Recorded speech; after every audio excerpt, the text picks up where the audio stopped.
Vous ne pouvez pas grandir dans le Seigneur sans normaliser les épreuves. Normalisez le fait que vous traversez un temps de brisement. Normalisez le fait que vous traversez un temps difficile. Il existe un jour de la bataille. Tu ne peux pas briller fort si les épreuves ne t'ont pas taillé. Shalom frères, sœurs dans le Seigneur. Très ravi de vous retrouver encore dans cette nouvelle session de notre podcast. Je suis Shekina Okamo, votre serviteur. Nous poursuivons ce jour à parler de 4 principes pour grandir dans la foi. Ainsi, nous parlons ce soir, parce que la fois passée, nous avons pu parler de bien être entouré. Et ce soir, nous parlerons du deuxième point qui est bien évidemment le fait de pouvoir normaliser les épreuves. Vous ne pouvez pas grandir dans le Seigneur sans normaliser les épreuves. Le texte de Exode chapitre 17, le verset 6, la Bible dit « Voici, je me tiendrai devant toi sur le rocher d'Horeb. Tu frapperas le rocher, et il en sortira de l'eau, et le peuple boira. » Et Moïse fit ainsi aux yeux des anciens d'Israël. La Bible est en train de parler du rocher qui devait être frappé pour donner de l'eau. Ainsi, le fait d'être frappé, c'est ça l'image des épreuves. Les épreuves sont là afin de nous permettre de pouvoir, bien évidemment, frères, sœurs, sortir le meilleur qui est en nous. Vous allez remarquer qu'on dit qu'il faut qu'on frappe le rocher pour que l'eau sorte. Ça veut dire l'eau était là, mais l'eau était cachée. Pour que ça soit extériorisé, la Bible montre que le rocher devait être frappé. Être frappé, c'est l'image des épreuves. Et ces épreuves permettaient, bien évidemment, à pouvoir, frères et sœurs dans le Seigneur, donner de l'eau. Tu ne peux pas donner de l'eau au peuple d'Israël pour que cette eau les abreuve, soit une bénédiction pour eux, sans préalablement être frappé. Et être frappé, c'est être brisé. C'est passer par les épreuves. Nombreux sont ceux-là qui ont pris les épreuves comme la frappe de Satan, alors que ce n'est que quelque chose qui vient de Dieu. Et beaucoup de personnes chassent les démons alors qu'ils traversent les épreuves. Il n'existe pas de terre promise sans pour autant passer par le désert. On parle du choix de David, on parle de l'élévation de David, mais avant le trône royal, il y a des épreuves royales, frères, sœurs. Tu ne peux pas atteindre le trône royal sans passer par les épreuves royales. Ainsi, normalisez le fait que vous traversez un temps de brisement.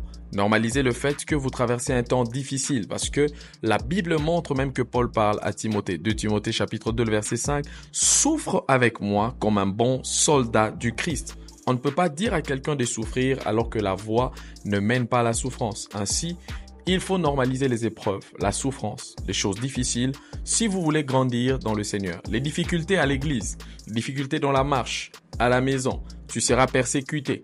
Dans la société, tu seras rejeté. Si tu ne normalises pas cela, tu vas te fatiguer. Et ainsi, beaucoup de personnes dans les églises n'aiment pas le brisement, n'aiment pas accepter qu'on leur parle mal, n'aiment pas accepter qu'on leur traite en dehors de leur éducation reçue à la maison. Ton éducation à la maison n'est pas comparable ou n'est pas pareil, je voulais dire, que l'éducation que tu reçois au niveau de l'église. À l'église, les choses vont de manière assez contraire et différente. Ainsi, il se peut qu'on puisse te traiter différemment à l'église que chez toi à la maison, mais si tu sais que tu veux grandir dans la foi, tu veux aller loin, il y aura toujours des épreuves. Il y aura toujours des épreuves. On ne peut pas passer d'une classe à une autre, d'une dimension à une autre, sans traverser les épreuves.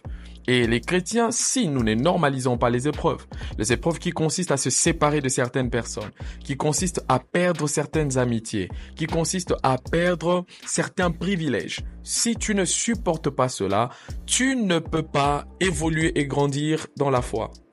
Et beaucoup de gens échouent à ce niveau-là. Ils veulent atteindre Canaan, mais ne veulent pas traverser le désert. Canaan fait appel au désert. Et moi, j'aime toujours donner cet exemple que nous sommes comme des crayons. Pour être utile, le crayon doit passer par le taille-crayon. Le taille-crayon fait perdre au crayon quelques pièces, mais ça permet au crayon d'être utile. Ainsi, les épreuves nous permettent d'être utiles. Et j'aimerais parler d'un texte qui dit dans Jacques 1, 12, la Bible dit « Heureux ceux qui supportent patiemment la tentation ou l'épreuve, car après avoir été éprouvés, ils seront couronnés. Avant la couronne vient les épreuves. » Il faudrait accepter les épreuves si tu veux aller beaucoup plus loin avec le Seigneur. Tous nous passerons par des épreuves difficiles. La Bible dit, le cheval est équipé au jour de la bataille. Ce texte nous montre dans Proverbe 18 premier, ça montre que il existe un jour de la bataille. Le cheval est équipé au jour de la bataille. Il existe un jour de la bataille. Mais j'aime la suite, la Bible dit, la victoire appartient à l'Éternel. Et si tu marches avec l'Éternel, donc la victoire t'appartient. Une autre chose, c'est que les épreuves rendent mature. Il n'existe pas de maturité sans accepter les épreuves ou l'adversité. Pas de maturité sans adversité ou l'épreuve. Joseph a été un enfant qu'on a chéri par ses parents, mais les épreuves l'ont rendu Premier ministre. Dans la maison de son père, il était enfant. Mais après la prison et les épreuves, il est devenu Premier ministre. Une autre vérité, c'est que les épreuves, tu ne peux pas briller fort si les épreuves ne t'ont pas taillé. Il faut que les épreuves te taillent pour briller fort. Si tu veux briller, il faut que tu sois taillé. Accepte d'être taillé et tu finiras par briller. Une autre chose, tu ne peux pas avoir un témoignage, tu ne peux pas être ou avoir un fort témoignage si tu ne passes pas par les épreuves. Frères, sœurs, normalisons les épreuves si nous voulons être des témoignages ou des références. Quiconque est une référence dans la Bible, c'est parce que ces personnes ont accepté de traverser les épreuves. Abraham est une référence, Isaac, Jacob, parce qu'ils ont accepté les épreuves avec Dieu. Tout combat dans ta vie ne vient pas que du diable. Il y a des combats qui sont là pour te positionner ou te repositionner. Et si tu n'acceptes pas ça, tu ne pourras pas donc aller très loin avec le Seigneur. Les épreuves permettent de pouvoir évaluer également ton amour et ta foi. Frère, sœur, ta foi sera évaluée par la quantité d'épreuves qui viendront. Normalise l'épreuve sur le chemin de la foi. N'abandonne pas le Seigneur parce que tu traverses des épreuves, car un jour, le Seigneur te mettra au toit du monde pour que tu brilles. Mais d'abord, accepte d'être taillé sous la table avant d'être placé sur la table. Que Dieu vous bénisse et à la prochaine occasion et notre prochaine session de notre podcast. C'était Shekinah Okamo, votre serviteur. À très bientôt et que le Seigneur vous bénisse. Merci.